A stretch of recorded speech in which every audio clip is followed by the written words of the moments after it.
Vamos abrir o jornal falando sobre pesquisa, gente. Tem pesquisa nova com cenário eleitoral, com vários recortes importantes que a gente vai te mostrar por aqui também, divulgada hoje, segunda-feira, pesquisa de intenções de voto da BTG Nexus. Esse levantamento foi feito agora, entre 26 de junho e 28 de junho. Então, as entrevistas terminaram ontem e, portanto, depois daquela operação da Polícia Federal contra o então líder do governo do Senado, Jacques Wagner, que deixou o cargo, e também depois da divulgação do vídeo na última quarta-feira, dos dois vídeos, da Michelle Bolsonaro, em que a ex-primeira-dama afirma que foi maltratada, desrespeitada pelo seu enteado, o senador, pré-candidato à presidência da República, Flávio Bolsonaro. Vamos aos números, então, gente. Primeiro, aqui eu vou mostrar no telão o resultado para primeiro turno. O presidente Lula segue na liderança. Quando os eleitores, questionados sobre quem votariam a presidência no primeiro turno, temos Lula com 42% das intenções de voto e 34% das intenções de voto em Flávio Bolsonaro. Portanto, Lula segue à frente.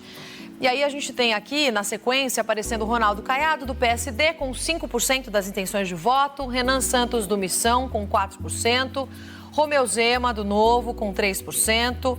Já os candidatos Joaquim Barbosa, do Democracia Cristã, Augusto Cury, do Avante, Aécio Neves, do PSDB e Cabo Daciolo, 1% cada um, e responderam nenhum, branco ou votando em nulo, 5% dos entrevistados. Não sabem ou não responderam, foram 3%. Daqui a pouquinho, gente, ao longo do jornal, nós vamos mostrar mais telas para vocês. Já adianto que, em segundo turno, o presidente Lula aparece com 47% e Flávio Bolsonaro 44%. Então, mostrando uma leve queda do presidente, que na pesquisa anterior tinha 49%, agora vai a 47%. Flávio subindo 1 ponto percentual. Portanto, para segundo turno, eles se aproximam. Para primeiro turno, o cenário segue com o presidente Lula à frente. Como a gente falou, a pesquisa foi realizada entre 26 e 28 de junho de 2026. Entrevistados 2.009 eleitores, margem de erro é de 2 pontos percentuais, com confiança de 95%. Vamos com a análise, gente? Abrindo a semana, abrindo o radar de hoje, eu tenho a Marcela Matos, lá em Brasília. Chegando daqui a pouquinho também o nosso César Feitosa, no time que abre o radar de hoje. Tudo bem, Marcela? Bom dia, boa sorte para a nossa seleção. Já vi que você está aí de amarelo já, na boa energia contra o Japão. A gente está todo mundo aqui no ritmo caipirinha é melhor que saquê, porque o sushi fica difícil comentar. O César Feitosa falou de futebol, ele vem também para comentar. Daqui a pouquinho fala de placar. Bem-vindo, César. Eu queria trazer para vocês, para além desse número principal, a gente vê que a crise Flávio Bolsonaro, depois da divulgação dos áudios, parece ter sido estancada com uma certa estabilidade nos números. O presidente Lula segue à frente para primeiro turno, segundo turno a gente vê uma aproximação. Mas para além desses números principais, eu acho que tem outros dados bem relevantes aqui para a gente tratar. Queria começar puxando com o César sobre a questão do Nordeste. O Lula está caindo 5 pontos no Nordeste, de 66% para 61%. A gente não mostrou isso em tela, porque estamos fazendo uma comparação com a pesquisa passada, mas é uma queda importante que vem depois da divulgação da operação relacionada a caso Master, que envolveu o ex-líder do Senado, Jacques Wagner. Como é que o governo está avaliando esse resultado negativo, essa queda importante no Nordeste, hein, César? Já dá para a gente trazer um pouquinho? Bem-vindo. Roberta, primeiro, bom dia para você, para a Marcela, para quem nos acompanha. Essa pesquisa ela era muito esperada porque, como você disse, foi a primeira feita logo depois daquela briga ter sido exposta, a briga no coração ali da família Bolsonaro, ter sido exposta na semana passada por Michelle. E então a pesquisa ela trazia uma certa expectativa sobre como, especialmente o eleitorado feminino, ia lidar com isso. Mas vamos começar pelo Nordeste, como você destacou.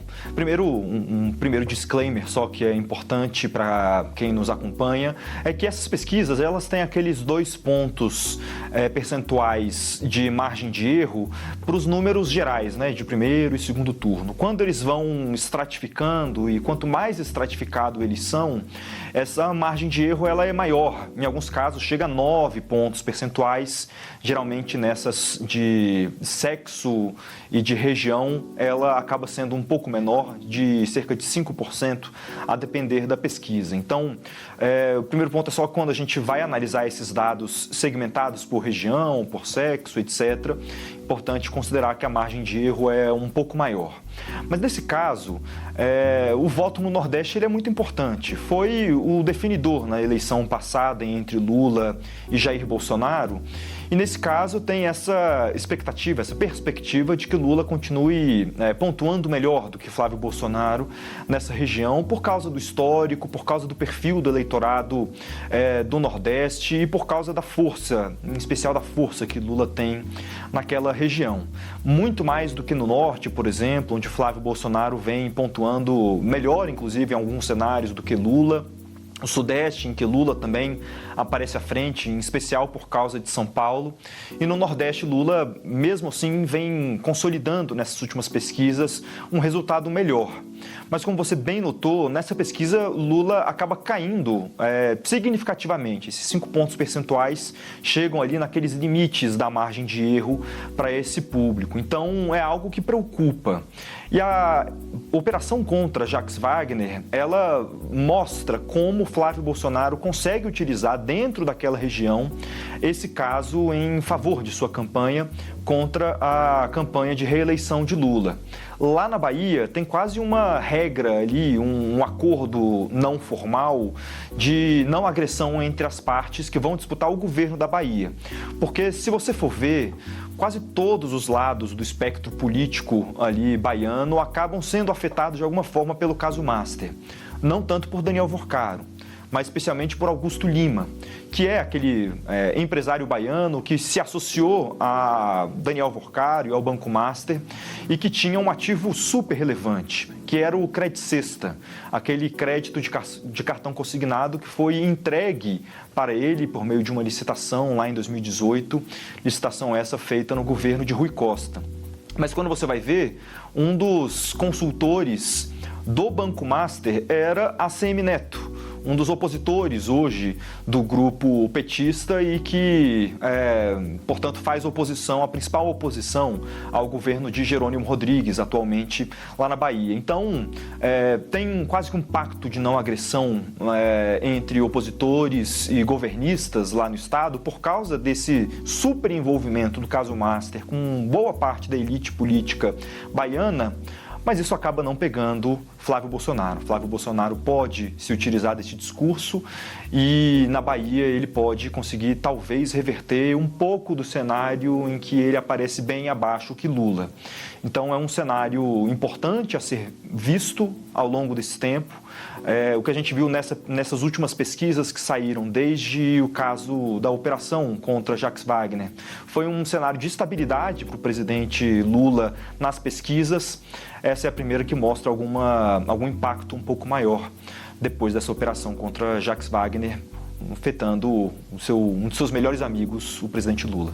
E uma das figuras mais importantes do PT no Nordeste. Para além desse retrato do Nordeste, Marcela, quero te ouvir também sobre um outro recorte importante. Depois dos vídeos divulgados pela Michelle Bolsonaro, considerados como uma bomba, né, por muitos aliados até da própria Michelle, do próprio Flávio Bolsonaro, o Flávio não tem oscilação entre 2 grupos importantes, mulheres e evangélicos. Ele tem uma queda muito mais significativa entre os beneficiários do Bolsa Família, inclusive um grupo que ele vinha acenando, teve uma fala importante nas últimas semanas que a gente até ressaltou por aqui, afirmando que ninguém poderia acabar com o programa, que é um programa que já está posto, indo até contra o que muita gente acredita ser a essência do bolsonarismo e da extrema-direita contra esses programas sociais. E ele cai, né? Tem uma queda significativa justamente nesse grupo. O que mais que você destaca, hein, Marcela? Bem-vinda, bom dia. Bom dia, Roberta, César, a todos que nos acompanham. É interessante, Roberta, esse recorte desse tombo de Flávio Bolsonaro entre os beneficiários do Bolsa Família, porque há um esforço ali já na rua, né, de Flávio Bolsonaro para se aproximar desse segmento. Por quê? É a camada mais vulnerável da população, aquelas famílias que precisam desse programa de transferência de renda para sobreviver, para ter ali um direito básico. E o próprio Flávio Bolsonaro, que no passado, né, ele e seu pai, todo o clã Bolsonaro já foi bastante crítico ao Bolsa Família. Só para a gente rememorar, já houve declarações chamando o Bolsa Família de Bolsa Farelo, também fazendo vinculação ao do programa à compra de votos. Só que agora o que a gente percebe é que Flávio Bolsonaro modula esse discurso em relação ao Bolsa Família, fala que é um direito adquirido, critica quem faz ali contrapontos ao programa, falando que é um preconceito em relação a esses beneficiários. E é exatamente há 2 semanas, Flávio, inclusive, prometeu ampliar o programa para aquelas pessoas que consigam arranjar um emprego e tenham receio de perder o benefício. Então, Flávio Bolsonaro fez uma série de acenos a esse segmento. Hoje são 20 milhões de famílias que recebem o Bolsa Família, mas apesar disso, pelo menos conforme a pesquisa divulgada hoje, o efeito foi o contrário. Flávio Bolsonaro sofreu um tombo aí de 7 pontos entre os beneficiários do Bolsa Família. É a pior marca de março até aqui. Só para a gente ter uma noção, Roberta, no primeiro turno, ele tem ali 13% apenas das intenções de voto entre quem recebe o Bolsa Família. Nos levantamentos anteriores, essa margem ficava entre 24% e 25%. Já quando a gente olha o segundo turno, a queda também é dos mesmos 7 pontos. E antes, Flávio Bolsonaro oscilava entre 27% e 29%.